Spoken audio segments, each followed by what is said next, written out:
Mayo 1987, sa isang maralitang komunidad sa Batasan Hills, Quezon City.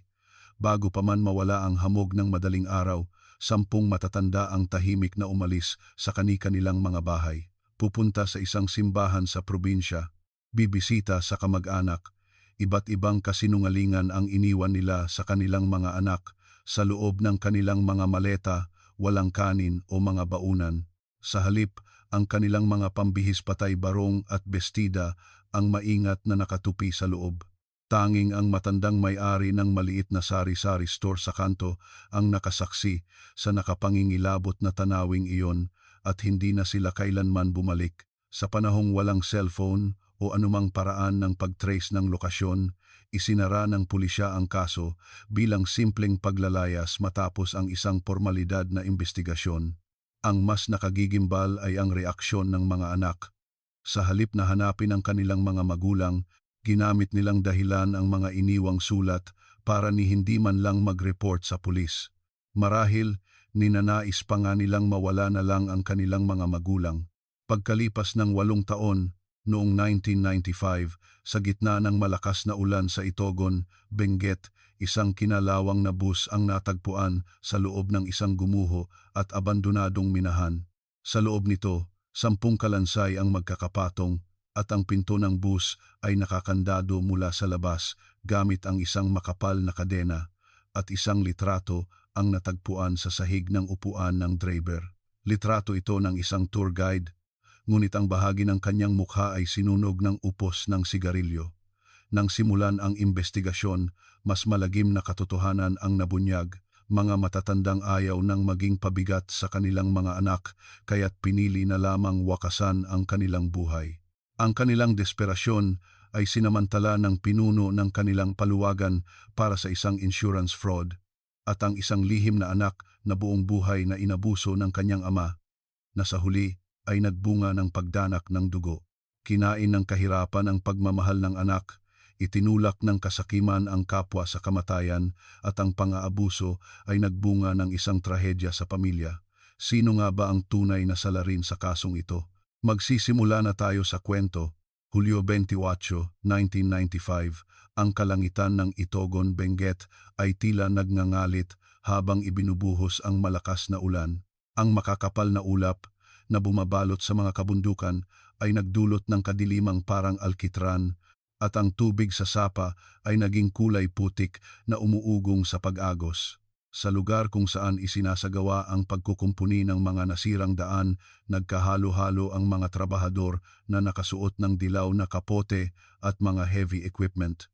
Ang operator ng backhoe na si Berto ay kinakabahang hinila ang lever sa gitna ng rumaragasang ulan. Sa bawat paghukay ng braso ng makina sa maputik na lupa, tumatalsik ang itim na putik. Naku, ang lakas naman ng ulan na to, matatapos kaya natin to ngayong araw? Bulong ni Berto habang muling ibinaon ng malalim ang bucket ng backhoe. Noon iyon nangyari. Isang mapurol at matinis na tunog ng metal ang narinig mula sa dulo ng bucket. Automatikong napahinto ang kamay ni Berto. Binuksan niya ang bintana at inilabas ang kanyang ulo para tingnan ang ibaba. Ano yon? Hindi ba to yon ah? Hindi pinatay ni Berto ang makina, binuksan niya ang pinto at tumalon pababa. Habang lumulusong sa putikang bumabaon sa kanyang bota, nakita niya ang isang kinalawang na piraso ng metal na nakalubog sa bunton ng lupa. Habang tinatangay ng ulan ang putik, unti-unting lumitaw ang hugis nito. Ito ay ang istrukturang nakaharang sa pasukan ng matagal ng saradong minahan, at sa kadiliman sa loob, may isang bagay na nakabaluktot na parang bangkay ng isang malaking hayop. May tao ba diyan? Hoy! May tao ba? Ang boses ni Berto ay nilamon ng ingay ng ulan. Nang tinutukan niya ito ng flashlight, lumitaw ang kinalawang na likurang bumper ng isang bus na halos hindi na makilala. Umatras si Berto at sumigaw, "May bus dito!" May bus na nakalibing.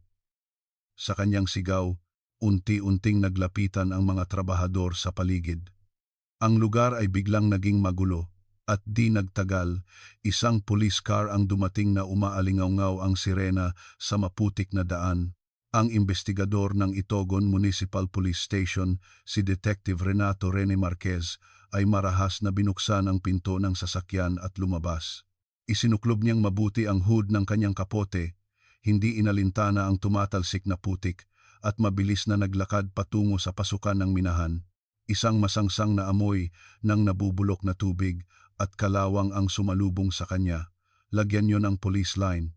Harangan niyo ang mga usisero para hindi makapasok. Sigaw ni Marquez habang binubuksan ang kanyang flashlight. Sa pagpasok ng liwanag sa kadiliman, lumitaw ang tagiliran ng bus na nakatagilid.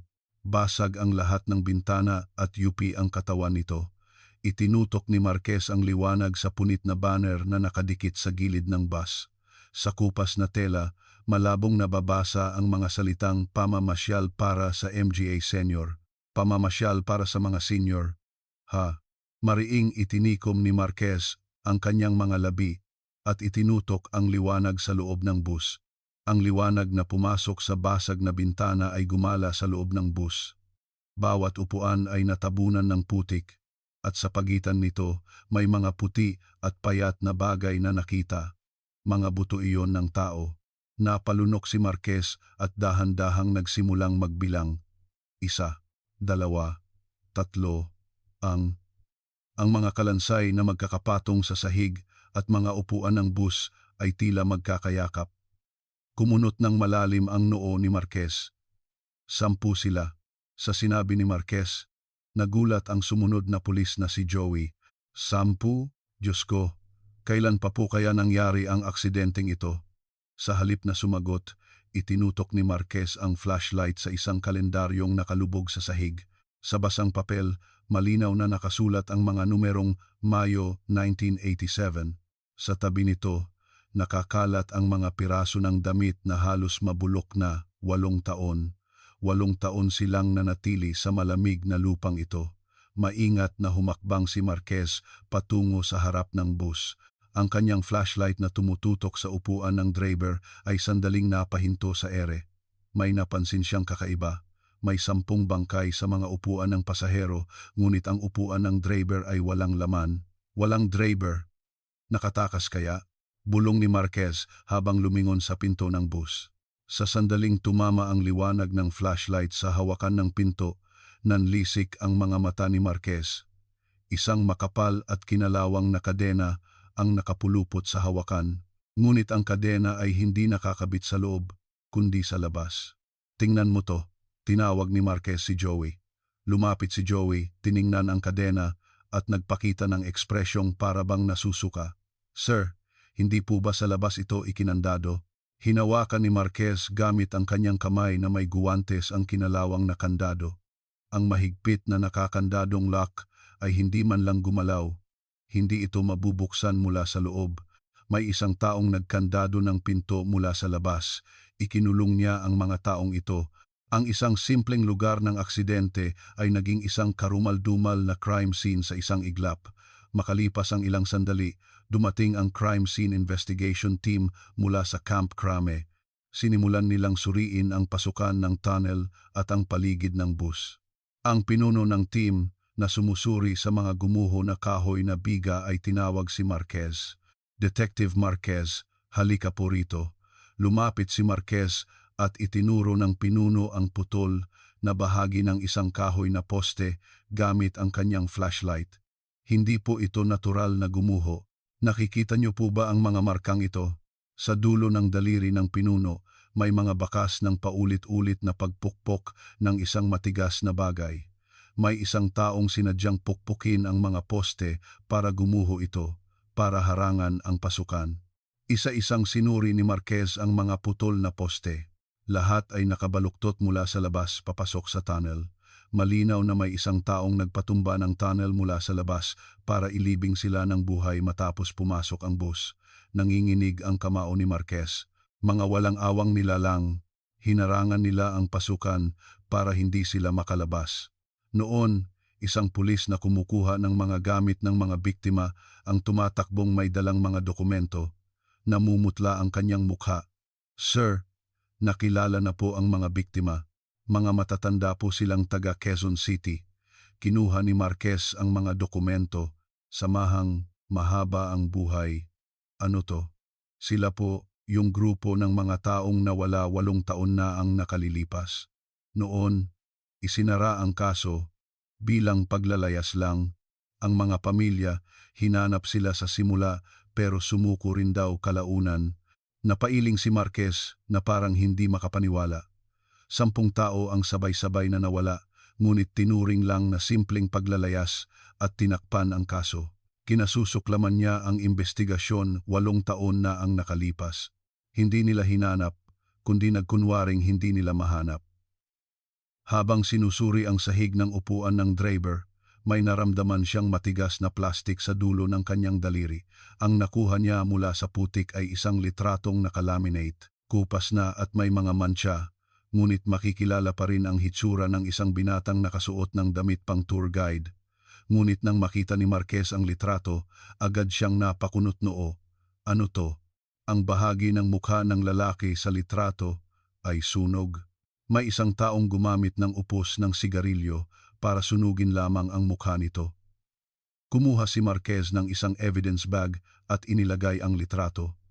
Ito siguro ang driver. Pero bakit sinunog ang mukha niya? Sino at bakit? Tinitigan ni Marquez ang walang laman na upuan ng driver. Ang driver ay nawawala at ang mga pasahero ay mga buto na lamang at ang litrato ng driver ay may sunog na mukha. Paglabas ni Marquez sa bus, lalo pang lumakas ang ulan. Nang gabing iyon, hindi pinatay ang mga ilaw sa investigation headquarters ng PNP sa Quezon City. Ang mga maalikabok na file ng 1987 missing persons case ay nakatambak sa mga mesa. Seryoso ang mukha ng hepe habang tinitingnan ang mga investigador. Hindi ito simpleng pagkawala. Opisyal na nating gagawing isang major crime case ito.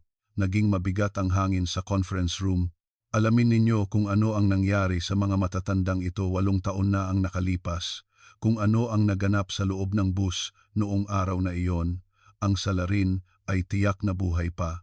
Nakasandal si Marquez sa bintana at tumingin sa labas. Ang mga patak ng ulan na tumatama sa salamin ay tila mga luha ng mga kaluluwang namatay nang may hinanakit. Sa kanyang bulsa, naroon ang litrato ng lalaking walang mukha. Nasaan ka man nagtatago, hahanapin kita. Inisip ni Marquez ang lalaking nakangiti sa litrato na walang mukha habang mahigpit na kinuyom ang kanyang kamao. Pagkatapos ng 8 taong pananahimik, nagsalita na ang lupa at oras na para hukayin ang katotohanan. Batasan Hills, Quezon City. Ang dating maralitang komunidad kung saan sama-samang nanirahan ang mga matatanda 8 taon na ang nakalipas ay isa ng malaking construction site. Ang lugar kung saan dati dikit-dikit ang mga barong-barong ay napapalibutan na ngayon ng matutulis na barbed wire at wala ng bakas ng pamumuhay ng tao. Sa pagitan ng mga gumuho na pader, mga damo na lang ang mayabong na tumutubo at umiindayog sa malamig na hangin. Si Detective Marquez at si Detective Joey ay naglakad pataas sa isang makitid na daan sa pagitan ng mga barbed wire. Binuklat ni Joey ang isang luma at punit-punit na mapa habang palingalinga sa paligid. Dito po ba yon, sir? Giniba na po lahat kaya hindi ko na malaman kung nasaan tayo. Tinitigan ni Marquez ang bakanteng lote na puno ng mga piraso ng semento na may mapait na ngiti. Ang mga natirang piraso ng uling at basag na banga na lang ang nagpapatunay na may mga taong dating nanirahan dito. Sabi nila, kahit bundok nagbabago sa loob ng 8 taon, ang pagbura sa bakas ng pamumuhay ng tao, isang iglap lang pala. Sa dulo ng redevelopment area, nakakita ang 2 investigador ng isang maliit na sari-sari store na mukhang babagsak na at nakatakdang gibain. Sa ilalim ng kinalawang na yero, isang matandang babae na kuba ang likod ang nakaupo sa isang bangko at nagpapaypay. Lumapit si Marquez, magalang na yumuko, at ipinakita ang kanyang police ID. Excuse po, Lola. Pwede po bang magtanong? Tumingin ang matanda kay Marquez gamit ang kanyang malabong mga mata. Mga pulis, anong sadya ninyo rito? Lahat ay umalis na, wala ng tao rito. Naaalala niyo pa po ba ang mga matatanda mula sa samahang mahaba ang buhay na nakatira rito 8 taon na ang nakalipas?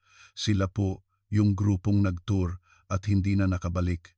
Sa pagbanggit ng pangalan ng samahan biglang huminto ang pagpapaypay ng matanda. Nanginig ang kanyang mga mata at isang kakaibang tensyon ang naramdaman sa hangin. Ah, ang mga yon. Oo, naaalala ko sila. Naaalala ko pa. Bumuntong hininga ang matanda at tumingin sa malayo. Ano nang nangyari sa kanila? May balita na ba? Natagpuan po ang kanilang mga labi sa isang abandonadong minahan sa Benguet. Pumanaw na po silang lahat. Tumango ang matanda na para bang inaasahan na niya ito at nagkibit balikat. Sa huli, ganun pala ang nangyari. Naging libingan nila ang lugar na yon. Maingat na umupo si Marquez sa dulo ng bangko at tiningnan ang mga mata ng matanda. Lola, may naalala po ba kayo noong araw na umalis sila? Kahit gaano kaliit na detalye po. Kinuskos ng matanda ang kanyang kulubot na kamay sa kanyang tuhod na para bang pilit inaalala ang nakaraan, madaling araw noon. Binubuksan ko ang tindahan nang makita ko silang sama-samang dumaan doon. Sabi nila magtutur sila, pero hindi sila mukhang masaya. Itinuro ng matanda ang daan na ngayon ay bakanteng lote na. Pero ang kakatwa, may dala silang mga maleta. Karaniwan, pag namamasyal, nagdadala sila ng kanin o baon, di ba? Pero hindi ganon. Inilabas ni Joey ang kanyang kwaderno at lumapit. Ano po ang dala nila? Lumingalinga ang matanda sa paligid. Hininaan ang kanyang boses at bumulong. Mga pambihis patay, mga barong at bestida. Kumunot ang noo ni Marquez. Pambihis patay po? May pambihis patay sa loob ng kanilang mga maleta? Oo. Medyo bukas ang zipper ng isang maleta at nakita ko. May nakatagong dilaw na damit na yari sa pinya. Nagtataka ako bakit sila magdadala ng damit patay kung mamamasyal lang. Kinilabutan ako. Sa testimonya ng matanda, nagkatinginan si Marquez at si Joey. Ang katotohanang ang laman ng maleta ng mga matatandang paalis para sa isang pamamasyal ay hindi pagkain kundi pambihis patay, ay lubos na nagpabago sa pananaw nila sa kaso. Alam niyo po ba kung ano ang sinabi nila sa kanilang mga pamilya bago umalis? Iba-iba. May nagsabing pupunta sa simbahan sa probinsya, may nagsabing bibisita sa kamag-anak. Lahat sila nagsinungaling bago umalis. Tumayo si Marquez at kinagat ang kanyang labi. 10 matatanda na umalis na may iba't ibang kasinungalingan sa kanilang mga pamilya at may dalang pambihis patay. Mula sa simula, wala na ba silang balak na bumalik? Makalipas ang ilang araw, ipinatawag ang mga pamilya ng mga biktima sa Quezon City Police District Headquarters. Ang mga mukha ng mga anak na dumating ay hindi nagpapakita ng kalungkutan, kundi ng pagkabigla at inis. Isang lalaking nasa katanghaliang gulang na nakakrus ang mga braso ang sumigaw na may halong reklamo. Ano? Ngayon nyo lang natagpuan ang mga bangkay. 8 taon na ang nakalipas. Anong gusto nyong gawin namin ngayon? Isang babae sa tabi niya ang nagtakip ng ilong gamit ang panyo at sumabat. Noong nag-report kami ng pagkawala nila, hindi nyo kami pinansin. Tapos ngayon, sasabihin nyo sa amin na kunin ang mga labi. Abala rin kami sa paghahanap buhay. Inabot ni Joey ang mga dokumento na may alanganing ekspresyon. Ayon po sa proseso, kailangan ninyong personal na kilalanin ang mga labi at mag-ayos ng kanilang libing. Hinihiling po namin ang inyong kooperasyon. Ang silid pulungan ay biglang napuno ng bulungan. Ikaw ang panganay na kapatid, kaya ikaw na ang bahala. Wala akong pera. Huwag kang magpatawa. Sino ba ang kumuha ng bahay ni Itay para alagaan daw siya? Habang pinapanood ni Marquez ang mga anak na nagtuturuan ng responsibilidad, isang mapait na ngiti ang lumitaw sa kanyang labi. Hindi na bago sa kanya ang tanawin ng mga taong inuuna ang pera kahit sa harap ng pagkamatay ng kanilang magulang. Noon, napansin ni Marquez ang isang lalaking tahimik na nakaupo malayo sa grupo ng mga pamilya. Ito ay ang panganay na anak ng biktimang si G. Manuel Santos, si Antonio. Dahan-dahang lumakad si Marquez, hinila ang upuan sa tapat ni Antonio at umupo. G. Santos, noong nawala ang inyong ama, hindi po kayo nag-report, tama po ba? Tumingin si Antonio na may walang emosyong mukha. Mag-report? Umalis naman po siya sa sarili niyang paa, anong ire-report ko? Inisip ko, babalik din siya pagkatapos ng ilang araw. Hindi umuwi ang magulang ninyo, pero hindi niyo siya hinanap? Sa matalas na tanong ni Marquez, bahagyang nanginig ang mga mata ni Antonio. Ganon po talaga ang tatay ko. Laging niyang sinasabi na ayaw niyang maging pabigat sa mga anak niya, kaya dapat na siyang mamatay agad. Lumapit si Joey at inabutan si Marquez ng isang dokumento. Matapos basahin ang dokumento, tinitigan ni Marquez si Antonio na may malamig na tingin. Ayaw niyang maging pabigat. Kaya ba pagkawala ng tatay niyo, agad niyong ibinenta ang bahay? Halatang nanigas ang mga balikat ni Antonio. Ibinagsak ni Marquez ang dokumento sa mesa na may malakas na tunog at nang maglabas ng presumptive death certificate ang korte, eksaktong 5 taon pagkatapos, kinuha niyo ang death insurance benefits. Ang bilis niyo naman. Namula ang mukha ni Antonio at bigla siyang tumayo. Anong masama doon? Walang problema sa batas. Huwag kayong makialam sa problema ng pamilya namin. Sumandal si Marquez sa kanyang upuan at nag-krus ng mga braso. Walang problema. Sa batas, oo. Nagtatanong lang ako. Nawala ang tatay nyo, hindi nyo hinanap, ibinenta agad ang bahay at kinuha ang insurance money sa tamang-tamang petsa. May alam po ba kayo na hindi namin alam? Humihingal si Antonio at biglang napaupo muli. Hindi ko alam kung anong nangyari sa tatay ko, pero sandali siyang nag-alinlangan, pagkatapos ay nagsalita na parang sumusuko. Sa ugali ni Itay, malamang nakiusap siya sa tour guide na yon na dalhin sila. Dalhin? Saan po? Ibinaba ni Antonio ang kanyang ulo. Sa lugar kung saan hindi na sila makakabalik. Sabi ni Itay, mas gugustuhin pa niyang mamatay kaysa ubusin ang yaman ng mga anak niya. Kaya malamang, tinupad lang ng tour guide na yon ang hiling ng mga matatanda, dinala sila ng sama-sama para sila na ang magpasya. Ang argumento ni Antonio ay ang mga matatanda ay sama-samang umalis para magpakamatay. Tinitigan ni Marquez ang nanginginig na mga mata ni Antonio. Kung sila mismo ang nagpasya na wakasan ang kanilang buhay, bakit nakakandado mula sa labas ang hawakan ng pinto ng bus gamit ang kadena? Nawala ang kulay sa mukha ni Antonio para hindi sila makalabas mula sa loob. May isang taong nagkandado ng pinto mula sa labas. Iyon ba ang tinatawag na sariling pagpapasya o isang pamamaril? Hindi makapagsalita si Antonio, paulit-ulit lang na bumubuka ang kanyang bibig. Paglabas ni Marquez sa silid-pulungan, nagsindi siya ng sigarilyo sa pasilyo. Lumapit si Joey, sinindihan ang lighter at nagsimulang mag-report. Sir, na-check na po natin ang bank records ng leader ng paluwagan, si Mang Cesar. May mga kakaiba po tayong nakita. Ano yon? Bago sila umalis, ang buong pondo ng paluwagan ay na-withdraw bilang cash. Nasa 200,000 pesos po noon. Bumuga ng mahabang usok si Marquez. 200,000 pesos. Halaga ng isang bahay yon. Bakit kukunin ng isang taong magpapakamatay ang buong pondo ng paluwagan? Ang mas kahina-hinala po ay ang bus. Ang bus na sinakyan ng mga matatanda ay isang kolorum na sasakyan malapit ng i-scrap.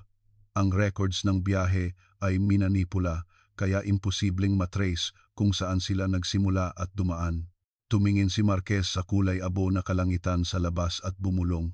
Sabi ng mga anak, umalis ang mga magulang nila dahil ayaw na nilang maging pabigat, pero sa crime scene may kadenang nakakandado sa labas.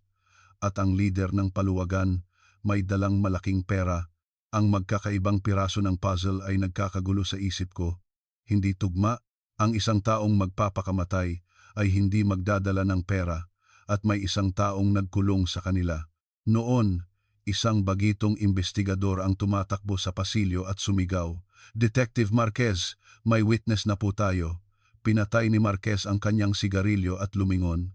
Witness? Sino? Ang may-ari po ng isang karinderya malapit sa komunidad. Nakita raw po niya ang isang binatang laging nakabuntot kay Mang Cesar bago ito mawala. Agad na nagtungo si Marquez at si Joey sa karinderya. Ang lugar na nasa basement ay puno ng mabahong usok ng sigarilyo. Isang babaeng nasa edad 50 na may makapal na pulang lipstick ang nakaupo at pinaglalaruan ang tasa ng kape. Si Mang Cesar po. Ay, naku, suki namin yun dito. Pinaliit ng babae ang kanyang mga mata habang inaalala ang nakaraan. Pero ilang araw bago siya umalis, may isang binatang laging sumusunod sa kanya na parang anino. Sumandal si Marquez sa babae. Naaalala niyo po ba ang itsura ng lalaking yon? Matangkad po siya. At parang may problema kasi ika-ika ang isang paa niya. Medyo utal din po siyang magsalita. Nanlisik ang mga mata ni Marquez. Isang binatang ika-ika at utal magsalita. Malaki ang posibilidad na siya ang driver. Narinig niyo po ba ang pangalan niya? Ang pangalan niya, Mon yata. Oo, Mon. Laging tinatawag ni Mang Cesar na Mon, Mon. Tumingin si Joey kay Marquez at nagsalita. Sir, kinalaam, malinaam, kinalaam, pagawa na po tayo ng composite sketch. Kailangan nating ikumpara sa litrato ng driver. Tumango si Marquez. Batay sa alaala ng babae, isang composite sketch ang unti-unting nabuo sa kamay ng artist. Isang lalaking ika-ika, utal at laging nakabuntot sa mga matatanda. Ang lalaki sa litratong walang mukha ay unti-unting nagkakaroon ng hugis. Ang investigasyon sa mga pamilya ay nagpatuloy sa loob ng 2 araw at gabi. Sa harap ng interrogation room ng QCPD, nakapila ang mga anak na ipinatawag, naghihintay ng kanilang pagkakataon na may mga balisang mukha. Isa-isang ipinasok ni na Marquez at Joey ang mga ito sa interrogation room para alamin ang katotohanan ng araw na iyon. Ngunit habang lumalalim ang investigasyon, pare-parehong mga palusot ang kanilang naririnig na lalong nagpabigat sa dibdib ng mga investigador. Isang lalaking nasa katanghaliang gulang na nakaupo sa silya ng interrogation room ang nagsalita na halos pabulong habang nakayuko.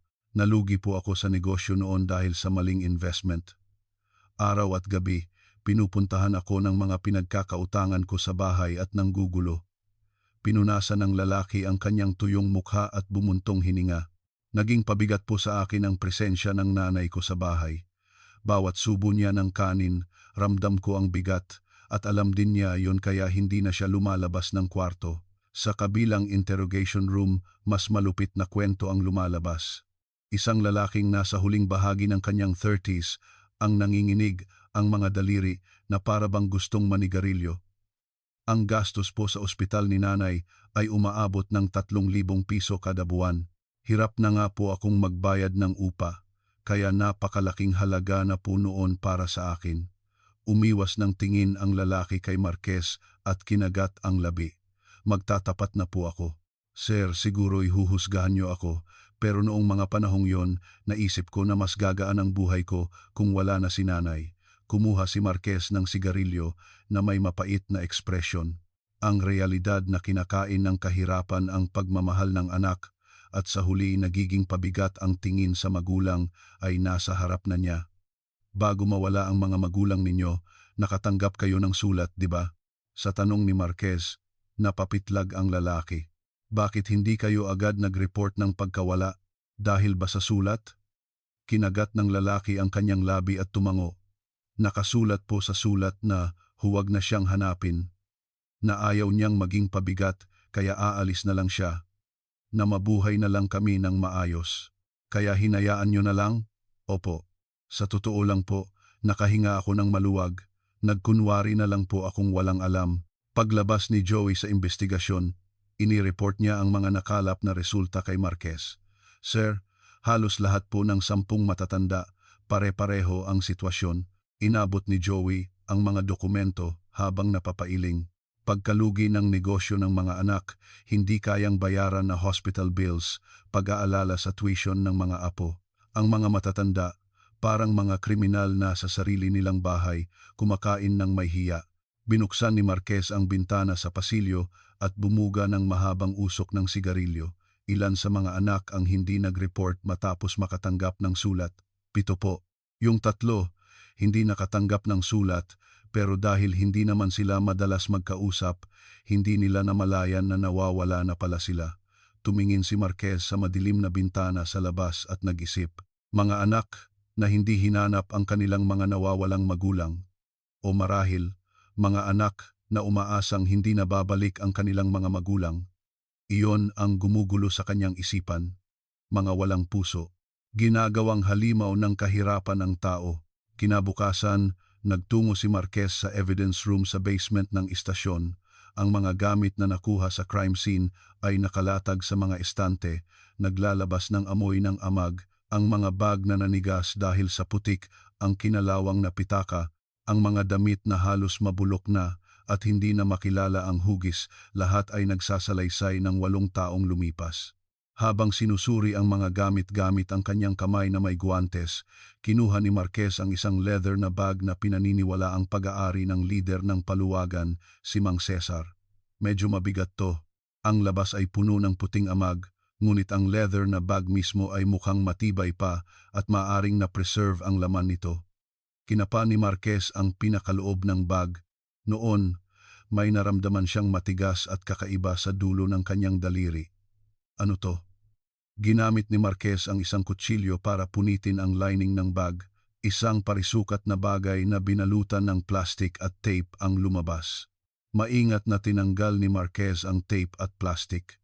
Dahil sa ilang patong ng waterproof na balot, 2 lumang kwaderno na hindi nabasa ang lumitaw. Ito ang ledger. Binuklat ni Marquez ang unang kwaderno, puno ito ng mga numero at pangalan. Petsa, pangalan ng miyembro.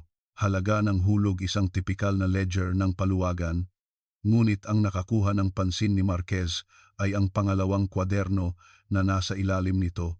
Nang buklatin ni Marquez ang pangalawang kwaderno at tingnan ang laman, biglang nanigas ang kanyang mukha. Dobling ledger. Ang totoo, narito pala. Napailing si Marquez nang makita ang isang lighter at isang tumpok ng papel na binabad sa langis sa sulok ng bag. Balak niyang sunugin dito. Itatago bilang aksidente at sisirain ang ebidensya. Lumapit si Joey at sumilip sa balikat ni Marquez para tingnan ang kwaderno. Ano pong nakasulat diyan? Itinuro ni Marquez ang bawat linya habang binabasa, listahan ng mga ginastos sa pondo.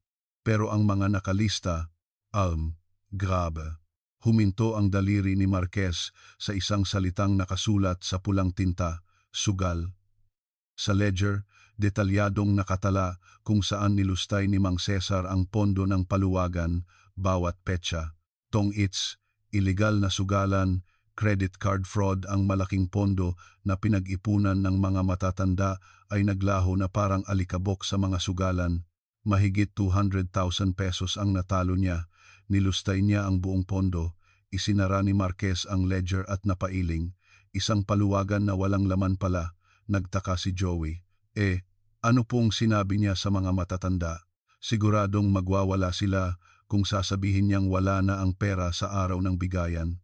Binuklat muli ni Marquez ang ledger at pumunta sa likod na pahina. Sa huling pahina, may isang memo na nakasulat sa magulong sulat kamay. Plano para sa insurance.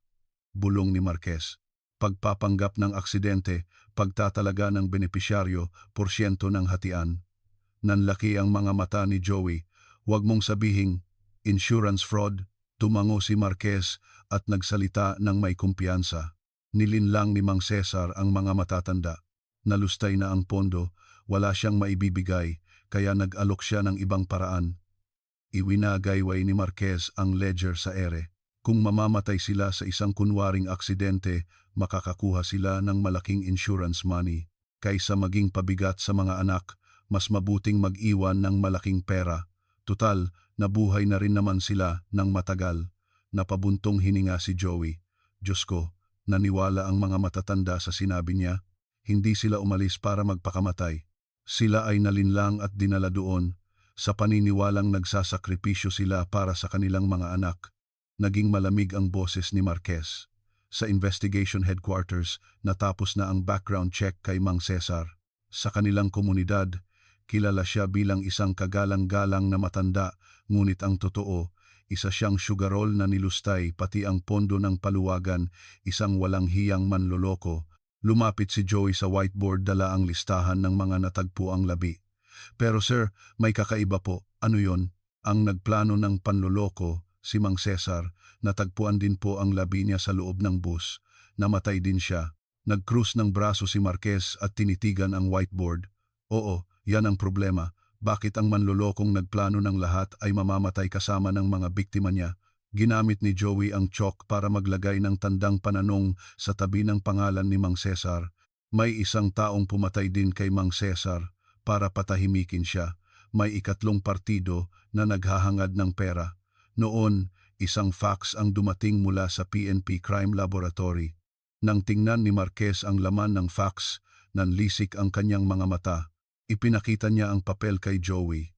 May resulta na sa gamot. May lason. Lason po. Naaalala mo yung basag na bote ng energy drink na nakuha sa scene? Nang suriin ang natirang likido, may nakitang pinaghalong pestisidyo at sleeping pills. Halos nakamamatay na dosis.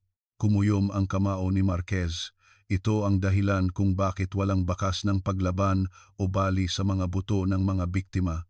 Ang mga matatanda ay pinatulog ng lason bago sila namatay. Ibig sabihin, ininom nila yon sa pag-aakalang pampalakas ito.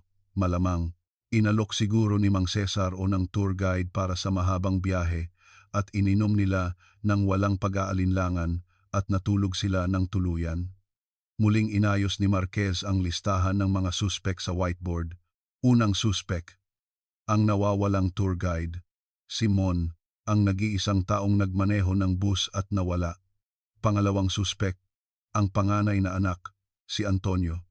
Ang pinakamabilis na kumuha ng insurance money at tila nagtangkang magtago ng ebidensya. Pangatlong suspek, ang mga loan shark. Ang hindi nakikitang kamay na naniningil ng utang sa sugal kay Mang Cesar. Isa sa tatlong ito, sino ang pumatay pati kay Mang Cesar at nagpabagsak sa pasukan ng tunnel. Habang malalim ang iniisip ni Marquez, malakas na tumunog ang telepono sa opisina. Kinuha ni Joey ang telepono at, makalipas ang ilang sandali, nanlaki ang kanyang mga mata at tinawag si Marquez. "Sir, may tumawag na tipster!" Agad na kinuha ni Marquez ang telepono. "Detective Marquez po." Isang paos na boses ng isang matanda ang narinig sa kabilang linya. "Diyan ba ang QCPD?" "Taga Itogon." "Benguet ako." Umubo ang matanda at nagpatuloy. "Tumawag ako dahil sa napanood ko sa balita. 8 taon na ang nakalipas, pero may nakita akong kakaiba malapit sa abandonadong minahan na yon." "Ano po ang nakita ninyo?" "Isang gabi, malakas ang buhos ng ulan. Pababa ako mula sa bundok nang may makita akong isang truck na mabilis na bumababa mula sa direksyon ng minahan. Naging manipis at nanginginig ang boses ng matanda dahil sa kaba. Sa ganoong oras at sa isang saradong minahan pa, walang dapat na sasakyan doon. Nagtaka ako, kaya tinutukan ko ng ilaw." Huminga ng malalim si Marquez at nagtanong, "Sino po ang driver? Nakita niyo po ba? Madilim kaya hindi ko masyadong nakita ang mukha." Pero huminto ang matanda na para bang inaalala ang nakaraan. Bumaba siya sa truck at sinuri ang likuran. Bata pa, pero ang lakad niya kakaiba. Ika-ika ang isang paa niya. At nagsasalita siya mag-isa pero utal-utal. Nanlaki ang mga mata ni Marquez. Isang lalaking ika-ika at utal magsalita, eksaktong tugma sa composite sketch ni Mon. "Lolo, saan po kayo nakatira ngayon?" Kinuha ni Marquez ang kanyang jacket at sumigaw. "Ibigay niyo po ang address ninyo. Pupunta kami diyan ngayon din."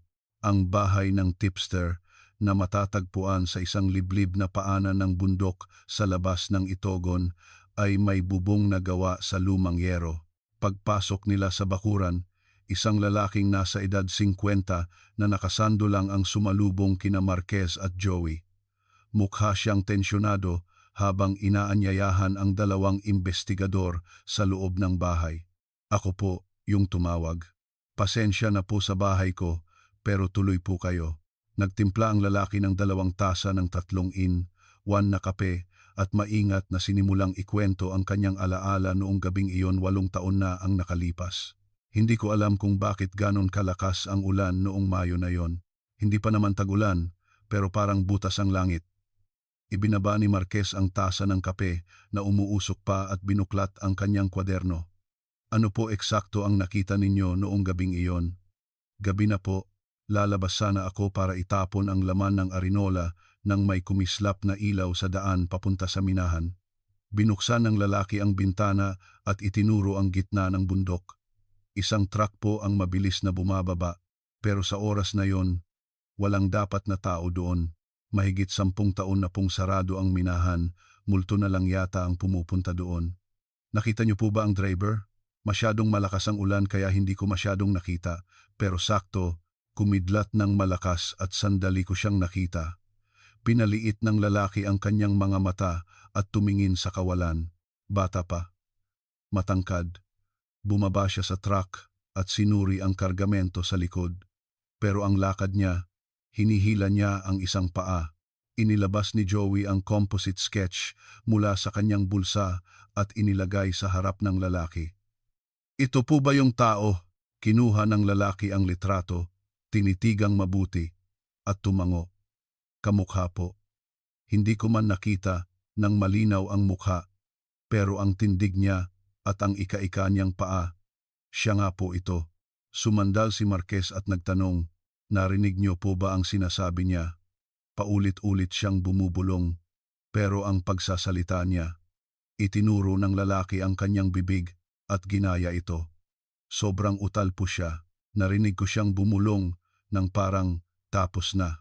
Pagbalik sa Maynila, sinuyod ni Joey ang mga tala ng investigasyon noong 1987 at ang mga orihinal na talaan ng pagpaparehistro ng mga residente. Hinahanap niya ang sinumang malapit kay Mang Cesar na tumutugma sa mga pisikal na katangian. Hindi nagtagal, isang maalikabok na dokumento ang dinala ni Joey kay Marquez. Sir, nahanap ko na. Siya nga po. Ipinatong ni Joey ang dokumento sa mesa. Ramon de la Cruz, 28 taong gulang noong panahon ng insidente. Isang binata na gumagawa ng mga utos para kay Mang Cesar. Agad na kinuha ni Marquez ang dokumento. Mga pisikal na katangian. Nagkaroon po siya ng polio noong bata pa kaya may kapansanan ang kaliwang binti niya at may speech impediment kaya utal siyang magsalita. Eksaktong tugma po sa testimonya ng witness, walang labis, walang kulang. Nakatutok ang mga mata ni Marquez sa larawan ni Ramon de la Cruz sa dokumento. Isang binatang may maamong mga mata. Siya ang nagmaneho ng bus na yon. At malamang, siya rin ang nagpabagsak ng tunnel. Noon, isang agarang tawag ang dumating mula sa crime lab. Isang kritikal na ebidensya raw ang natagpuan habang masusing sinusuri ang loob ng bus. Pagbaba ni Marquez sa evidence room, isang transparent na plastic bag ang inabot sa kanya ng isang tauhan ng crime lab. Sa loob, may isang kinalawang na lighter na puno ng putik. Natagpuan po ito sa ilalim ng upuan ng driver, malalim na nakasiksik. Itinuro ng tauhan ang lighter gamit ang kanyang kamay na may guwantes. Nakalubog po sa putik kaya muntik na naming makaligtaan, pero nang tanggalin namin ang buong upuan, doon po namin nakita sa ilalim. Itinaas ni Marquez ang plastic bag at sinuri ang gilid ng lighter. May mga magugulong letra na tila inukit gamit ang isang matulis na bagay. Ramon de la Cruz. Tila para patunayan na sa kanya ang gamit, magaspang na inukit ang kanyang pangalan. Bumuntong hininga si Joey at kinamot ang ulo. Wala na siyang lusot. Si Ramon de la Cruz nga ang nakaupo sa upuan ng driver noong gabing iyon. Agad na sinimulan ng team na alamin ang nakaraan ni Ramon de la Cruz. Pinuntahan nila ang mga tindero at kapitbahay sa paligid ng komunidad para magtanong. Isang may-ari ng karinderya ang napailing. Simon, naku, kawawang bata yon. Anong kasalanan naman ang nagawa niya? Anong klaseng tao po siya? Medyo may kabagalan ang isip, utal magsalita at mabagal kumilos. Kaya kahit tuksuhin ng mga bata, tatawa lang siya. Hindi marunong magalit yon. Ano pong trabaho niya? Nakatira siya kay Mang Cesar na parang utusan. Nagbubuhat, naglilinis, nagmamaneho. Pinunasan ng may-ari ang mesa gamit ang basahan at nagpatuloy. Pero ang nakapagtataka, napakagaling niya sa mga makina. Yung sirang kariton, kayang-kaya niyang ayusin at magmaneho, parang demonyo sa galing. Pareho rin ang sinabi ng ibang mga tindero. Mababa ang talino ni Ramon de la Cruz, ngunit magaling ang kanyang mga kamay. At ang relasyon nila ni Mang Cesar na nagsasamantala sa kanya ay nabunyag. Kinabukasan, lumabas sa media ang buong kwento ng kaso at nagulantang ang buong Pilipinas. Ang mga front page ng diaryo ay may mga nakakagulat na headline. Krimen ng pagtataksil sa magulang na nagkukunwaring pamamasyal, 10 matatanda inilibing ng buhay, suspek na si Ramon de la Cruz saan nagtago. Paulit-ulit na ipinakita sa balita ang wanted poster ni Ramon de la Cruz. Kasalukuyang tinutugis ng pulisya ang suspek na si Ramon de la Cruz at inilagay na sa nationwide wanted list. Hinihiling namin ang aktibong kooperasyon ng publiko. Nag-alab ang galit ng publiko. Tinawag nilang demonyo at walang utang na loob si Ramon de la Cruz at sumisigaw na dapat siyang hulihin at parusahan agad, ngunit may hindi pa rin malinaw para kay Marquez. Para mas malaliman ang pag-intindi sa relasyon ni Ramon de la Cruz at Mang Cesar, nagtungo siya sa bayan ni Mang Cesar sa Tarlac, isang matandang lalaki na nasa edad 80 na nakilala niya sa isang pagtitipon ang nagsindi ng sigarilyo at nagsimulang magkwento. Si Cesar, nung kabataan niya, maloko yan, bumuga ng usok ang matanda at kumunot ang noo. May nabuntis siyang dalaga dito sa baryo, tapos tinakbuhan niya. Yung babae, mag-isang pinalaki ang anak hanggang sa mamatay ng maaga sa sama ng loob. Nanlaki ang mga mata ni Marquez.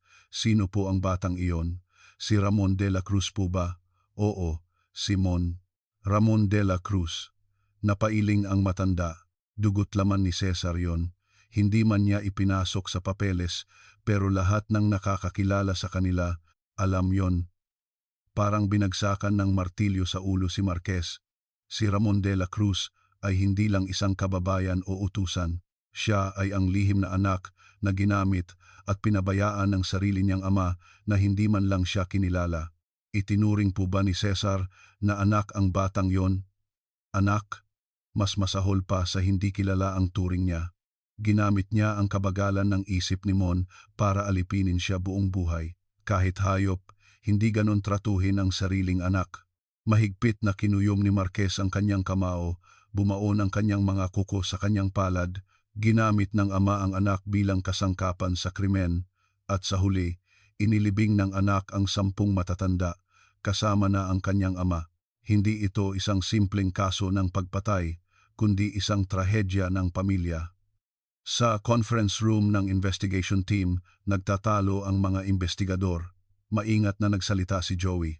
Maaaring nagpakamatay si Ramon de la Cruz pagkatapos ng krimen. 8 taon na po siyang walang anumang record ng pamumuhay, ngunit isang investigador ang sumalungat, hindi po. Kahit mababa ang talino niya, mayroon pa rin siyang instinct para mabuhay. Malamang, nagtatago siya sa isang liblib na lugar. Naglakad-lakad si Marquez sa harap ng whiteboard at nagdesisyon. Isaalang-alang natin ang parehong posibilidad. Muli nating suriin ang lahat ng mga prayer house, fishing spots at mga liblib na sakahan sa buong bansa. Ang composite sketch ni Ramon de la Cruz ay ipinakalat sa lahat ng istasyon ng pulis at mga barangay. At makalipas ang ilang araw, tumunog ang teleponong hinihintay nila. Mula po ito sa Tarlac Provincial Police Office. Mayroon po kaming natanggap na agarang impormasyon. Sa kabilang linya, apurado ang boses ng investigador. May isang prayer house sa isang liblib na bundok dito. Ang tagapamahala doon ay kahina-hinala. Hindi raw po nagsasalita at nagpapanggap na pipi para magtago. Tumibok ng malakas ang puso ni Marquez. Tarlac, ang bayan ni Ramon de la Cruz. Kung saan siya ipinanganak. Ibigay niyo ang address. Hihingi ako ng backup ngayon din at pupunta na kami diyan. Nang gabing iyon, ang langit sa Tarlac ay bumubuhos ng malakas na ulan. Tulad ng gabi ng insidente, 8 taon na ang nakalipas. Malakas ang kulog at kidlat na yumanig sa bundok. Sina Marquez at 4 na iba pang investigador na nakasuot ng kapote ay dumudulas sa maputik na daan paakyat ng bundok. Sa bawat pagkidlat, lumilitaw ang luma at nakakatakot na gusali ng prayer house sa gitna ng bundok. Sa likod po ng pangunahing gusali, may isang bodega roon, sigaw ni Joey para malampasan ang ingay ng ulan. Sumenya si Marquez para ayusin ang kanilang pormasyon. Huminga ng malalim ang mga investigador at pinalibutan ang sira-sirang bodega. Inayos ni Marquez ang kanyang madulas na flashlight at tumayo sa harap ng pinto ng bodega.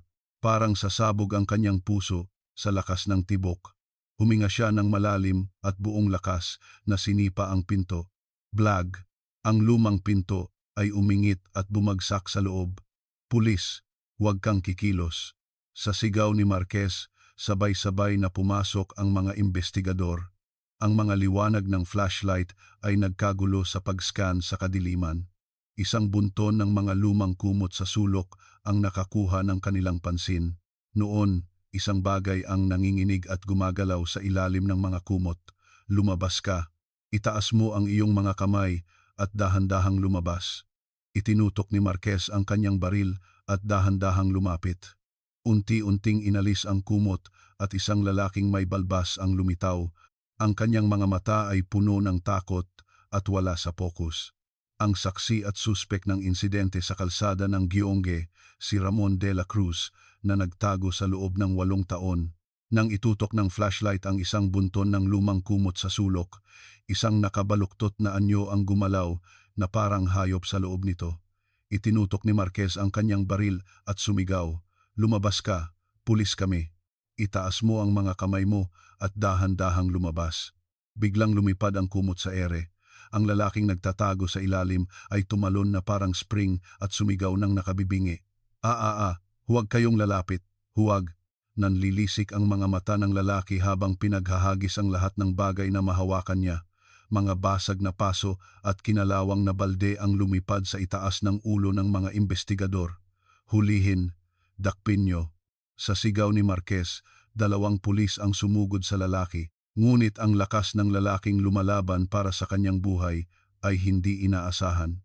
Sinipa niya ang mga pulis, kinagat ang kanilang mga braso at nagpumiglas.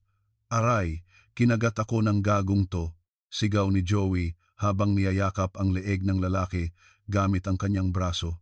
Matapos magpagulong-gulong sa putikan ang 3 o 4 na katao, sa wakas ay napusasan din nila ang lalaki. Humihingal si Marquez habang tinututukan ng flashlight ang mukha ng lalaki. Ang kanyang mukha ay itim sa dumi mula sa 8 taong pagtatago, ngunit ang kanyang nakausling mga cheekbone at balisang mga mata ay kamukhang-kamukha ni Ramon de la Cruz sa composite sketch. "Ramon de la Cruz, ikaw ba yan?" tanong ni Marquez. Ngunit sa halip na sumagot, inuntog ng lalaki ang kanyang noo sa putik at umiyak. "Patawarin niyo po ako. Patawarin niyo po ako." Sa interrogation room ng Tarlac Police Station, malamig ang hangin. Nakaupo si Ramon de la Cruz sa isang bakal na upuan. Kinakagat ang kanyang mga kuko hanggang sa magdugo habang nakaposas. Hinila ni Marquez ang upuan sa tapat niya at tinitigan siya. "Anong pangalan mo?" Hindi sumagot si Ramon.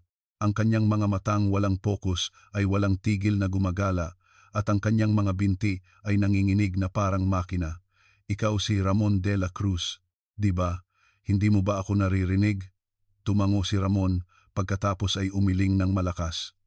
"Hindi ko po alam. Wala po akong alam." "Wala po." Inilapag ni Joey ang makapal na folder ng kaso sa mesa. Mayo 1987, 10 matatanda ang biglang nawala sa Quezon City. Noong araw na yon, ikaw ang nagmamaneho ng bus, di ba? Nang marinig ang salitang bus, bumilis ang pagkagat ni Ramon sa kanyang mga kuko. "Bus? Anong bus po?" "Yung pamamasyal para sa mga senior na bus. Yung bus na nakalubog sa loob ng abandonadong minahan sa Itogon." Biglang tumingala si Ramon sa kisame na may takot sa mukha at bumulong. "Umuulan po ba ngayon?" "Natatakot po ako kapag umuulan. Wag po sanang kumulog." Nagkatinginan si Marquez at si Joey, mga sagot na walang kaugnayan sa tanong at matinding pagkabalisa. Kumuha si Marquez ng isang litrato mula sa isang envelope. Ito ay ang larawan ng kalansay ni Mang Cesar na natagpuan sa minahan. "Kilala mo ba ang taong to?"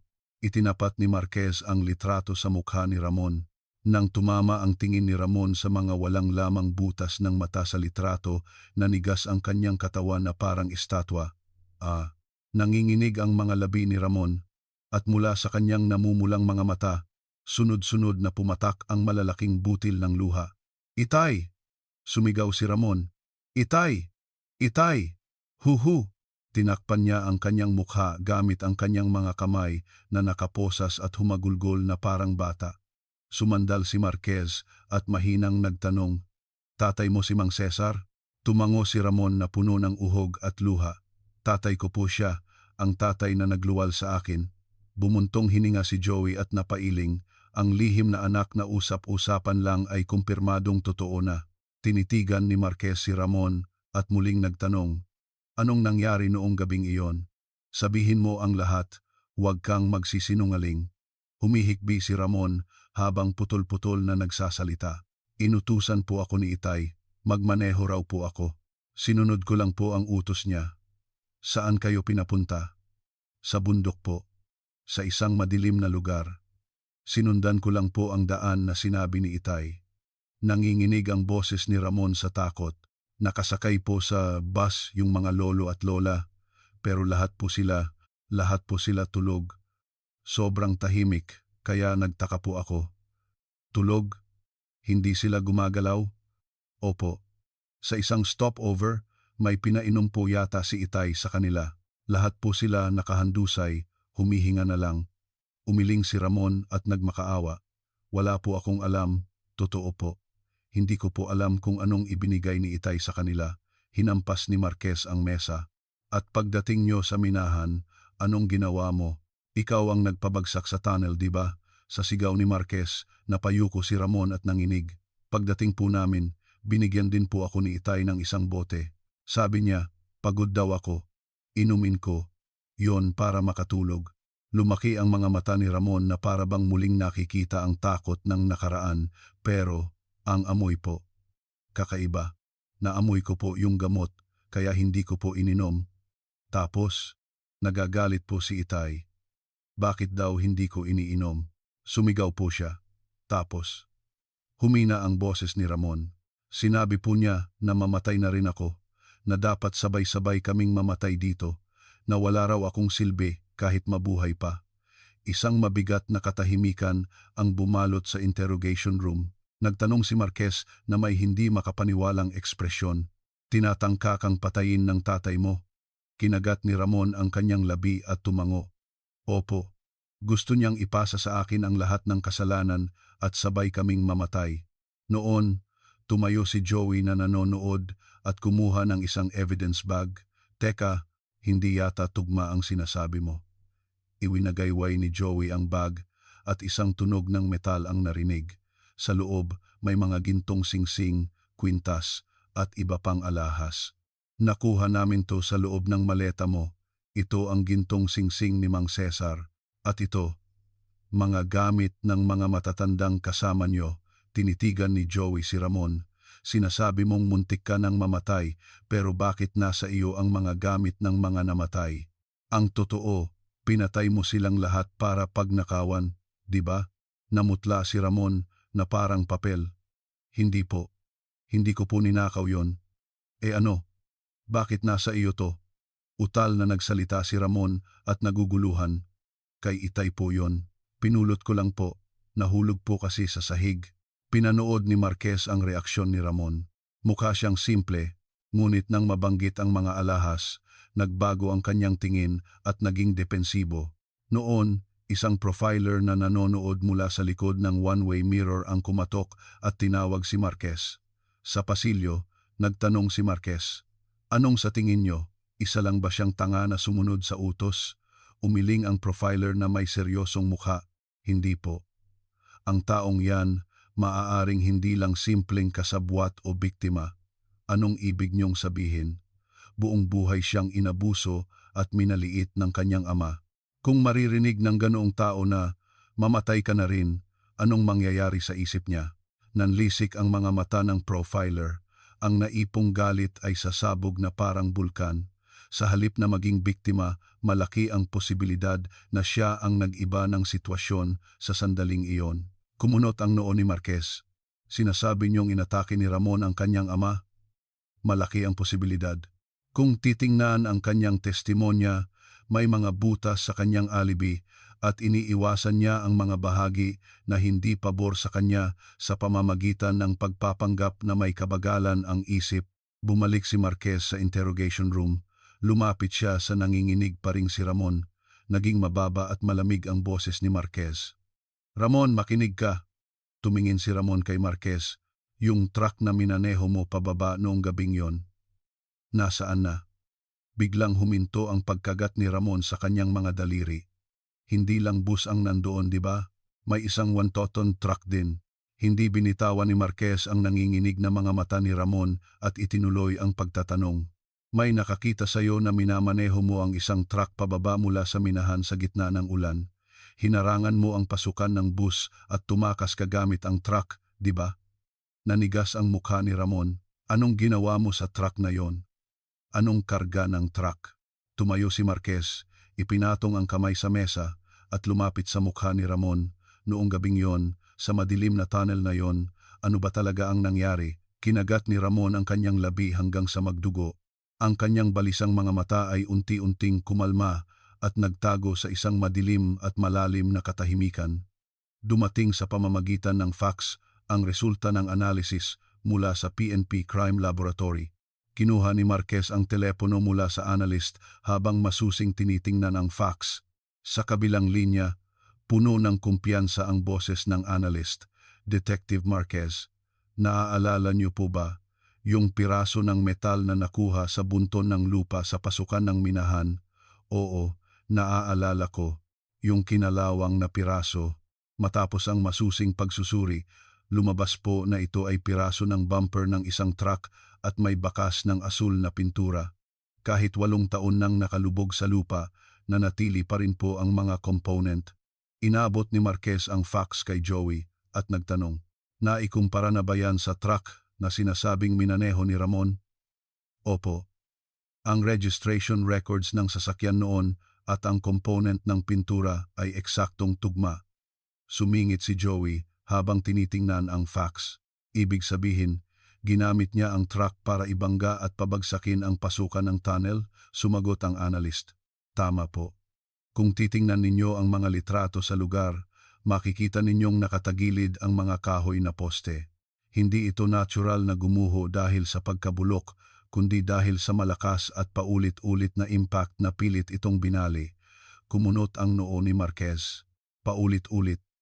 Dahil hindi nagtagumpay sa unang pagkakataon, paulit-ulit niyang binangga hanggang sa gumuho ito.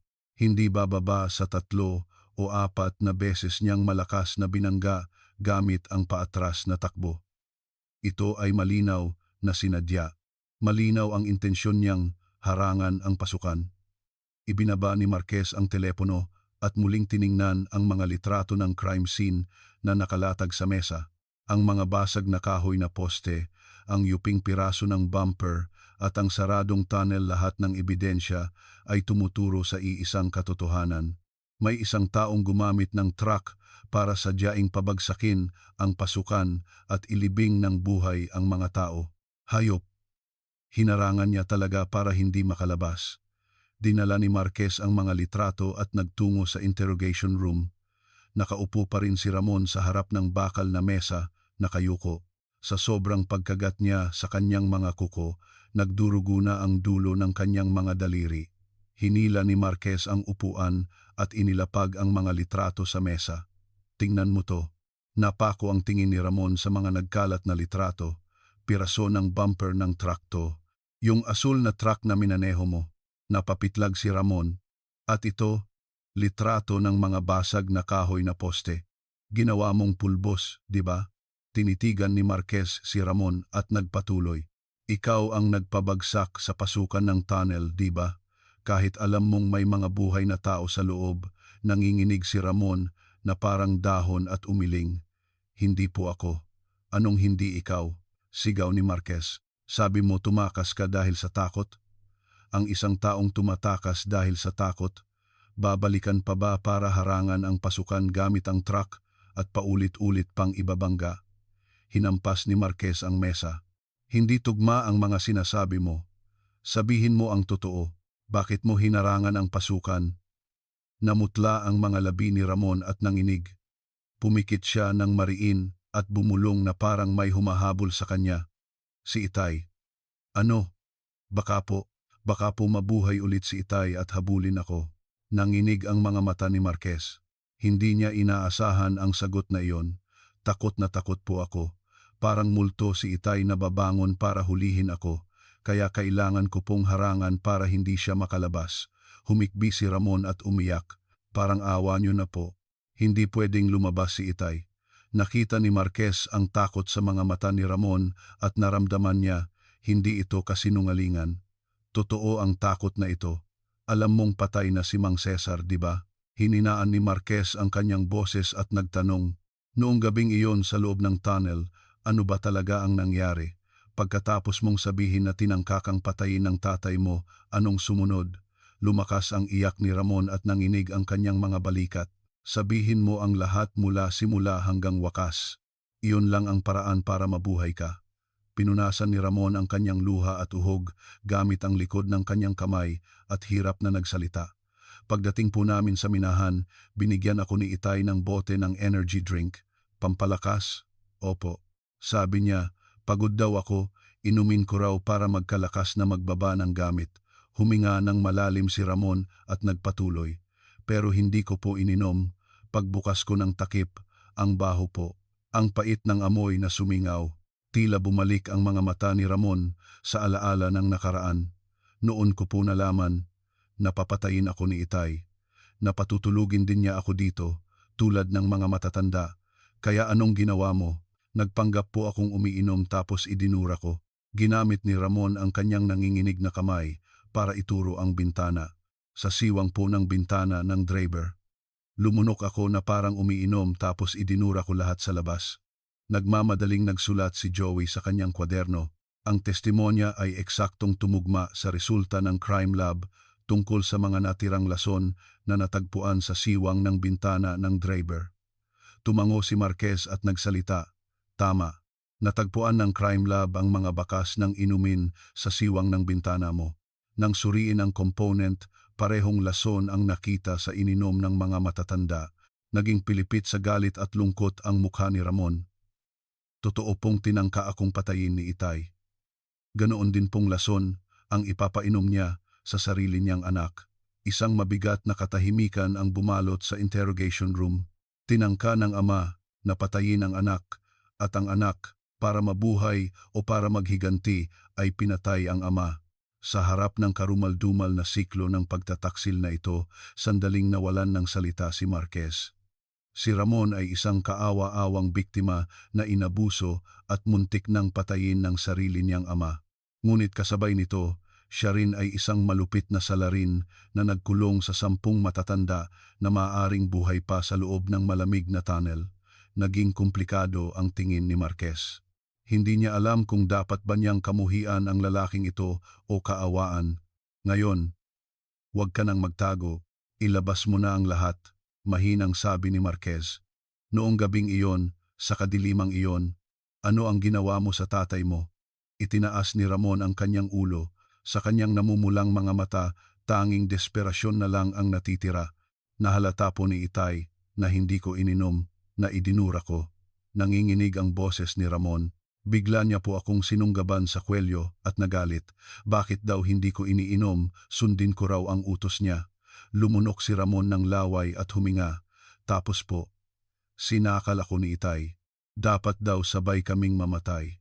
Ang malagim na katotohanan ng gabing iyon na nakalibing sa malamig na minahan sa loob ng 8 taon ay unti-unting lumalabas mula sa nanginginig na mga labi ni Ramon. Mayo 1987. Noong gabing iyon, ang langit ay tila naghuhugas ng lahat ng kasalanan sa mundo habang bumubuhos ang malakas na ulan. Sa isang liblib na bundok sa Itogon, Benguet, isang lumang bus ang nakaparada nang naka-off ang makina sa pasukan ng isang abandonadong minahan. Sa bawat pagkidlat, bahagyang nakikita ang mga anino ng mga taong nakahandusay sa loob ng bus. Sa loob ng bus, 10 matatanda na uminom ng inuming may halong sleeping pills ang nasa malalim na pagkakatulog. Sa gitna ng regular na tunog ng ulan, tanging ang kanilang mahinang paghinga ang paminsan-minsang bumabasag sa katahimikan. Sa labas ng bus, sa maputik na lupa, 2 lalaki na nakasuot ng kapote ang magkaharap. Sila ay si Mang Cesar at ang kanyang lihim na anak, si Ramon de la Cruz. Kumuha si Mang Cesar ng isang bote ng inumin mula sa kanyang bulsa at inabot kay Ramon. O inumin mo to. Pagod ka sa pagmamaneho, di ba? Pag ininom mo to, gigising ang diwa mo at lalakas ka. Kinuha ni Ramon ang malamig na bote gamit ang kanyang nanginginig na mga kamay. Nang pihitin niya ang takip, isang masangsang at mapait na amoy ang sumingaw mula sa bibig ng bote. Huminto ang kilos ni Ramon. Ang amoy na ito, kapareho ng amoy ng inuming ipinamigay sa mga matatanda sa isang stopover. Bakit hindi mo iniinom? Sabi ko, sundin mo ang utos ko, di ba? Pinagdududahan mo ba ang bigay ng tatay mo? Ang boses ni Mang Cesar ay tumagos sa ingay ng ulan. Itinaas ni Ramon ang bote sa kanyang bibig, ngunit hindi niya nilunok ang likido. Nagpanggap siyang umiinom habang nakatalikod at idinura ang inumin sa siwang ng bintana ng driver sa gitna ng kadiliman. Ininom ko na po, Itay. Ininom ko na po lahat. Pinagdududahan ni Mang Cesar ang tingin niya kay Ramon, hinawakan ang kanyang baba at sinuri ang kanyang mukha. Sa basang mukha ni Ramon, walang bakas ng inumin. Biglang nag-iba ang mukha ni Mang Cesar na parang demonyo. Gago kang bata ka, niloloko mo ba ako? Hinawakan ni Mang Cesar ang kwelyo ni Ramon at inalog. Hindi mo ininom, di ba? Sabi ko sundin mo ang utos ko. Umatras si Ramon sa takot at bumulong. Itay, parang awa niyo na po. Ayokong mamatay. Kailangan kitang patahimikin para matapos na to. Dito ka na rin mamamatay. Sumigaw si Mang Cesar na parang hayop. Lumingalinga siya at dinampot ang isang batong kasing laki ng kamao sa putikan. Ang kanyang mga matang puno ng galit ay kumislap kasabay ng kidlat. Mamatay ka na, sabay tayong mamatay. Itinaas ni Mang Cesar ang bato at sumugod patungo sa ulo ni Ramon. Itinaas ni Ramon ang kanyang braso para sumangga, ngunit dumaplis ang dulo ng bato sa kanyang braso at napunit ang kanyang balat. Aray! Sumigaw si Ramon habang nakikipagbuno sa kanyang ama sa gitna ng ulan. Ang dalawang anino na nagpapagulong-gulong sa putikan ay parang isang eksena mula sa impyerno. Nang muling itaas ni Mang Cesar ang bato, buong lakas na itinulak ni Ramon ang kanyang ama. Napasuray si Mang Cesar. Nawalan siya ng balanse sa madulas na putik at hindi man lang nakasigaw, gumulong siya pababa sa bangin. Maya-maya, isang mapurol at nakapangingilabot na tunog ang narinig mula sa kadiliman. Tug! Humihingal si Ramon habang tinitingnan ang ibaba ng bangin. Si Mang Cesar ay nakahandusay, ang kanyang ulo ay tumama sa isang matulis na bato. Isang maitim na dugo ang dumadaloy, humahalo sa tubig ulan. Itay! Dumulas si Ramon pababa sa bangin at inalog ang katawan ng kanyang ama. Itay! Gumising po kayo! Itay! Ngunit walang sagot. Ang mga matang walang buhay ni Mang Cesar ay nakatitig sa kawalan at wala na siyang hininga. Hinawakan ni Ramon ang kanyang ulo at sumigaw. Matapos umupo sa ulan at umiyak ng matagal habang yakap ang bangkay, isang lumang alaala ang biglang pumasok sa kanyang isip. Itago mo ang mga basag na gamit para hindi makita. Pag nag-iwan ka ng bakas, mapapalo ka. Ang alaala ng pang-aabuso na paulit-ulit na sinasabi sa kanya ng kanyang ama mula pagkabata, tinitigan ni Ramon ang bangkay ng kanyang ama na may blankong mga mata. Kailangang itago. Itago para walang makakaalam. Ipinasok niya ang kanyang mga braso sa ilalim ng kilikili ni Mang Cesar at sinimulang kaladkarin. Isang mahabang bakas ng dugo at pagkaladkad ang naiwan sa putikan na parang ahas. Binuksan ni Ramon ang pinto ng bus at itinulak ang bangkay ng kanyang ama sa hagdanan. Bumagsak ang bangkay sa sahig ng bus. Sumilip si Ramon sa loob ng bus. Ang mga matatanda ay natutulog pa rin nang walang galaw. Ngunit sa takot na mga mata ni Ramon, para bang anumang oras ay magigising sila at ituturo siya. Paano kung magising sila? Paano kung magising sila at hulihin ako? Nanginginig ang mga kamay ni Ramon. Noon, nakita niya ang isang makapal na kadena sa tabi ng baggage compartment ng bus. Ito ang inihanda ng kanyang ama para ikulong ang mga tao. Parang sinapian, kinuha ni Ramon ang kadena. Isinara niya ang pinto ng bus at sinimulang ipulupot ang kadena sa hawakan. Kalansing, kalansing. Ang malamig na tunog ng metal ay umalingaw-ngaw sa gitna ng ulan para hindi mabuksan mula sa labas at para hindi rin makalabas mula sa loob. Nang mailagay na niya ang kinalawang na kandado, doon lang siya nakahinga ng maluwag. ngunit hindi nawala ang kanyang kaba. Kung maiiwan dito ang bus, may makakahanap. Pag nahanap nila, malalaman nilang pinatay ko siya. Napunta ang tingin ni Ramon sa asul na isang ton truck na dinala ng kanyang ama. Sumakay si Ramon sa upuan ng driver at pinaandar ang makina. Vroom! Umalingaw-ngaw ang ingay ng makina sa tunnel. Inilagay niya ang gear sa reverse at tumingin sa salamin. Ang mga lumang kahoy na poste na sumusuporta sa pasukan ng minahan ay kumikinang sa ulan. Kailangan kong gibain yan para walang makakapasok. Si Itay, ang mga matatanda, magpakailanman. Pumikit si Ramon ng mariin at buong lakas na inapakan ang accelerator. Umugong ang truck at umatras. Bang! Tinamaan ng likurang bumper ng truck ang kahoy na poste. Nayanig ang poste ngunit hindi pa rin gumuho. Inilipat ni Ramon ang gear, umabante at muling inilagay sa reverse. Isa pa! Bang! Isang tunog ng nababasag na kahoy ang narinig. Umangat ang alikabok ngunit nakatayo pa rin ang pasukan. Kinagat ni Ramon ang kanyang labi at huling inapakan ang accelerator hanggang sa sahig. Bang! Kasabay ng ikatlong pagbangga, isang malakas na tunog ng nabibiyak na poste ang narinig. Agad na gumuho ang kisame ng tunnel at bumuhos ang lupa at bato na parang talon. Rumble. Crash. Sa isang iglap, naharangan ang pasukan ng tunnel. Ang pinaghalong lupa at bato ay tuluyang nagsara sa tunnel kung nasaan ang bus. Bumaba si Ramon mula sa truck at tiningnan ang pasukan na natabunan ng alikabok. Wala nang makita sa loob. Ang bus, ang kanyang ama, ang mga natutulog na matatanda, lahat ay naglaho sa kadiliman. Isang kakaibang ekspresyon ang dumaan sa basang mukha ni Ramon. Hindi ito kalungkutan o takot, kundi ginhawa. At sa ganoong paraan, ang trahedya ng 1987 ay nabura sa mundo, tinabunan ng malakas na buhos ng ulan, 1995, sa interrogation room ng QCPD. Natapos ang mahabang pag-amin ni Ramon de la Cruz. Ang makinilya na ginagamit sa pagtatala ng testimonya ay tumigil. Nakayuko si Ramon, nanginginig ang kanyang mga balikat, at sa ibabaw ng mesa, nakatambak ang mga tissue na puno ng luha at uhog. Maingat na sinuri ni Joey ang nakatalang testimonya pagkatapos ay tumingin kay Marquez at nagsalita ng may kabigatan. Sir, ang lahat ng detalye sa pag-amin niya ay eksaktong tumutugma sa mga ebidensya sa crime scene. Isinara ni Joey ang folder at bumuntong hininga. Ang piraso ng bumper ng truck na nakuha sa bunto ng lupa, ang kadena sa pinto, at ang bakas ng inumin sa siwang ng bintana ng driver lahat ay tugma, walang butas. Ang misteryo na nakalibing sa ilalim ng lupa sa loob ng 8 taon ay sa wakas ay nagpakita ng kanyang karumal-dumal na mukha.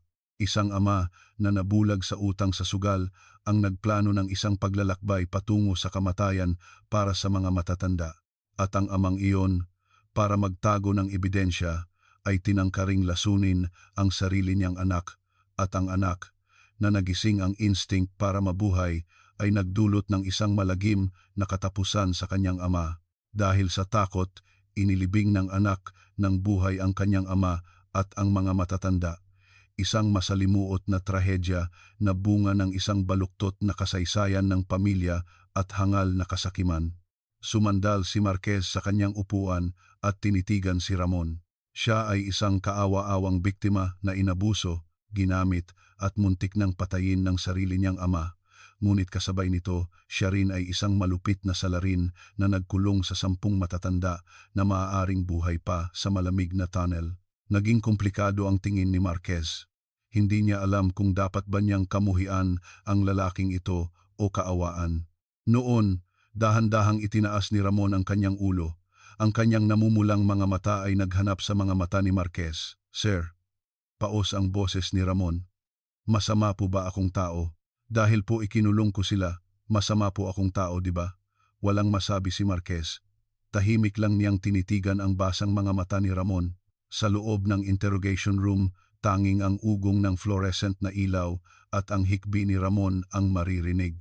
Sa araw ng paghatol sa korte, Puno ang courtroom ng mga reporter at mga usisero na naakit sa kalupitan ng kaso. Sa gitna ng walang tigil na pag-flash ng mga kamera, nakaupo si Ramon de la Cruz na nakasuot ng asul na damit ng bilanggo sa upuan ng akusado.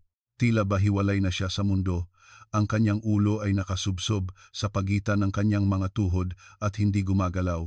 Sinimulang basahin ng hukom ang hatol na may seryosong ekspresyon. Ang akusado, si Ramon de la Cruz, ay napatunayang dumanas ng tuloy-tuloy na pang-aabuso mula sa kanyang ama simula pagkabata at kinikilala na ang kanyang isipan ay nasa isang lubhang hindi matatag na estado noong panahon ng krimen. Mga bulong ng pagkadismaya ang narinig mula sa mga manonood.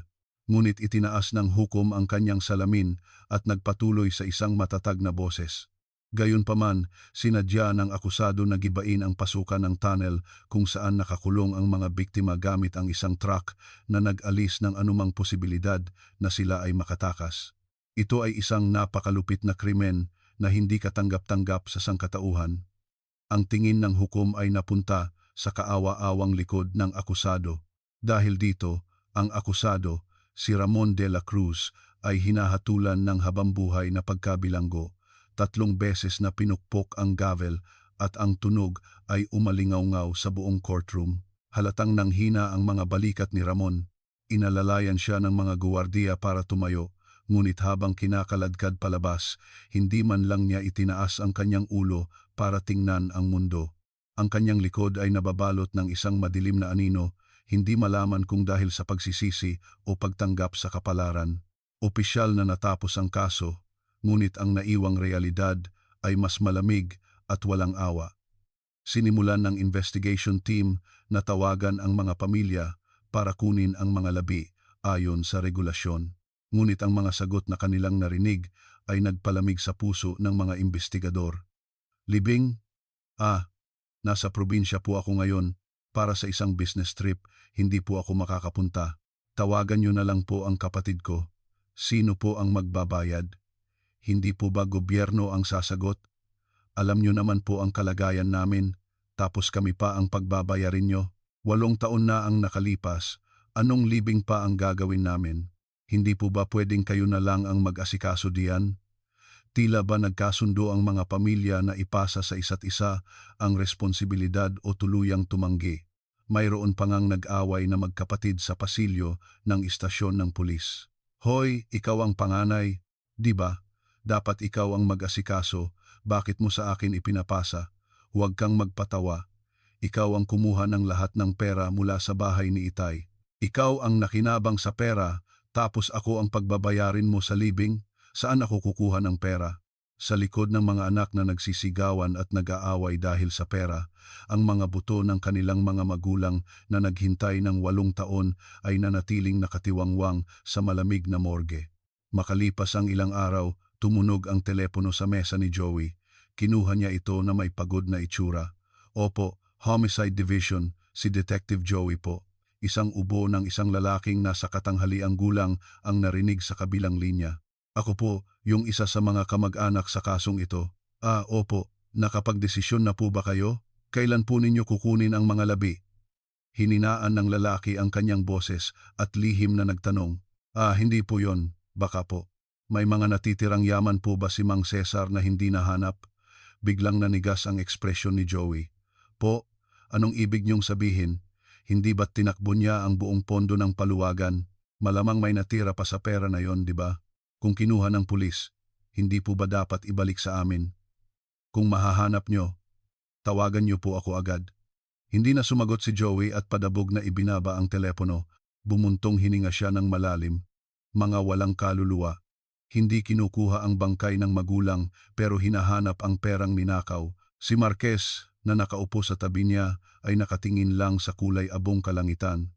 Naging mapait ang kanyang panlasa. Mga magulang na umalis dahil ayaw maging pabigat sa mga anak at mga anak na abala sa pagkwentanay ng pera sa harap ng pagkamatay ng kanilang magulang. Ang wakas ng trahedyang ito ay napakawalang kabuluhan. Sa huli, ang 10 kalansay na hindi nakuha ay itinuring na mga unclaimed deceased at inasikaso ng gobyerno. Sa isang madilim na sulok ng isang pampublikong kolumbaryo, 10 urna ang magkakatabing inilagay sa isang malamig na pader ng semento. Walang mga pangalan o litrato, mga numero lang ang nakadikit. Sa ganoong paraan, tuluyan na silang nakalimutan ng mundo. Sa araw na binuwag ang investigation team, nililinis ni Marquez ang kanyang mesa.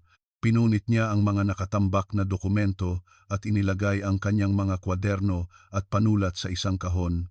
Habang nililinis ang huling drawer, isang lukot na litrato ang nakuha ng kanyang kamay. Ito ang litratong nasa bulsa ni Ramon de la Cruz nang siya ay mahuli. Maingat na binuklat ni Marquez ang litrato. Unang paglalakbay ng samahang mahaba ang buhay. Sa ilalim ng isang simpleng banner, 10 matatanda ang nakatayo ng may ngiti kahit na alanganin. Sa gitna ay si Mang Cesar at sa sulok si Ramon na tila nahihiya. Matagal na tinitigan ni Marquez ang mga nakangiting mukha ng mga matatanda sa litrato. Ano kaya ang iniisip nila noong umalis sila? Ang malungkot na damdamin na ayaw nilang maging pabigat sa kanilang mga anak. Ang isipan na mas makakatulong kung mawawala na lang sila iyon ang nagtulak sa kanila na maglakad papasok sa madilim na tunnel na iyon. Naramdaman ni Marquez ang bigat sa kanyang dibdib at inilagay ang litrato sa kanyang pitaka. Isinara niya ang walang laman na drawer.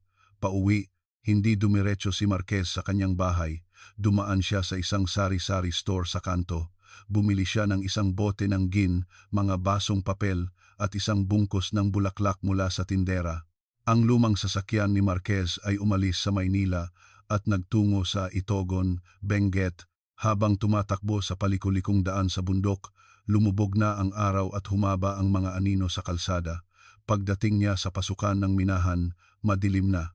Wala na ang dilaw na police line at wala na rin ang mga investigador at reporter. Tanging katahimikan at ang tunog ng hangin ang natira. Bumaba si Marquez mula sa sasakyan at tumayo sa harap ng gumuho na tunnel. Sa bunton ng lupa kung saan mayabong ang mga damo, umuugong ang mga dahon sa bawat ihip ng hangin. 8 taon na ang nakalipas. Sa gabing iyon na bumubuhos ang ulan, 10 matatanda ang namatay sa loob ng malamig na libingang ito, sumisigaw ng walang tunog. Inilagay ni Marquez ang mga bulaklak sa ibabaw ng mga bato sa pasukan ng tunnel. Binuksan niya ang bote ng gin at pinuno ang isang basong papel, isang mundo kung saan nagiging pabigat ang magulang sa anak, bulong ni Marquez. Isang mundo kung saan tinitingnan ng anak ang magulang bilang isang pabigat. Dahan-dahang ibinuhos ni Marquez ang gin sa lupa. Mabilis itong sinipsip ng tuyong lupa. Mga lolo, mga lola, huwag na po kayong manatili sa malamig na lugar. Pumunta na po kayo sa isang mainit na lugar. Kalimutan niyo na po ang pag-aalala sa pera at sa mga anak. Inalis ni Marquez ang kanyang sombrero at yumuko. Naalala niya ang mukha ng kanyang ina sa probinsya. Ang kanyang sariling pagkukulang bilang isang anak na dahil sa maliit na sahod bilang pulis ay hindi man lang makapagbigay ng sapat na panggamot ay tumusok sa kanyang puso. Pumikit siya at nag-alay ng isang mahabang sandali ng katahimikan. Noon, isang malakas na hangin ang umihip at ginulo ang buhok ni Marquez. Sabay-sabay na umindayog ang mga dahon at gumawa ng isang tunog, tila ba may sumasagot mula sa loob ng tunnel. Nang imulat ni Marquez ang kanyang mga mata, tuluyan ng dumilim ang kalangitan, dahan-dahan siyang tumalikod at naglakad pababa ng bundok. Pagsakay niya sa kotse at pinaandar ang makina, isang weather forecast ang narinig sa radyo. Bukas, inaasahan ang pag-ulan sa buong bansa. Partikular sa mga kabundukan ng Cordillera, inaasahan ang malakas na buhos ng ulan, kaya't mag-ingat po para maiwasan ang anumang pinsala. Tumingin si Marquez sa bintana. Unti-unti nang pumatak ang ulan sa salamin. Tik-tak, tik-tak. Malamang, ang mga puting bulaklak na naiwan sa pasukan ng minahan ay binabasa na rin ng malamig na ulan. Lalong lumakas ang ulan, muling binabasa ang kadiliman ng gumuho na tunnel. Tulad ng gabing iyon, 8 taon na ang nakalipas, na nilamon ang lahat ng katotohanan, ang mundo ay muling nababasa ng ulan.